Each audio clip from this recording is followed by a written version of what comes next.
আৰক্ষীৰ জালত দুগৰাকীকৈ বগা চাউলৰ চোৰাং বেপাৰী দৰিদ্ৰ লোকৰ সুলভ মূল্যৰ বগা চাউল চালান দিছিল এই দুগৰাকী বেপাৰীয়ে এখন বগা চাউল ভৰ্তি বাহন শব্দ ৰাজ্যত চলিছে বগা চাউলৰ কলাবেখা সুলভ মূল্যৰ চৰকাৰী চাউল এতিয়া বিক্ৰী হৈ কলা বছৰ দুখীয়া দৰিদ্ৰ বিনামূলীয়া চৰকাৰী বগা চাউলৰ বিক্ৰী কৰাত নামিছে এতিয়া একাংশ দুষ্ট চক্ৰ আজি প্ৰতিনিখাই গৌৰীপুৰ আৰক্ষীৰ এক গোপন অভিযানৰ ভিত্তিত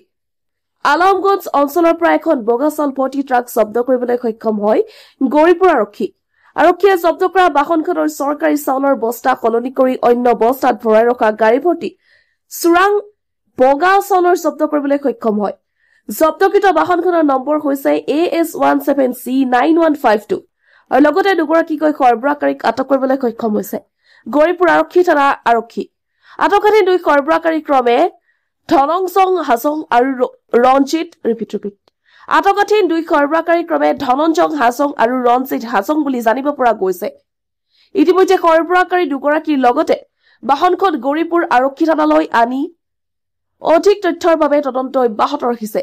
এতিয়া প্ৰশ্ন হল ইয়াৰ পূৰ্বে গৌৰীপুৰ আৰক্ষীয়ে বিভিন্ন স্থানৰ পৰা বগা চাউল সহ চাৰিচকীয়া বাহন আৰু যন্ত্ৰচালিত নাও জব্দ কৰিছিল সৰুৱা বন্দীখানা আৰু কাঠভাষা সমবায় সমিতিৰ চাউল ৰাইজে আটক কৰি আৰক্ষীক চমচাই দিছিল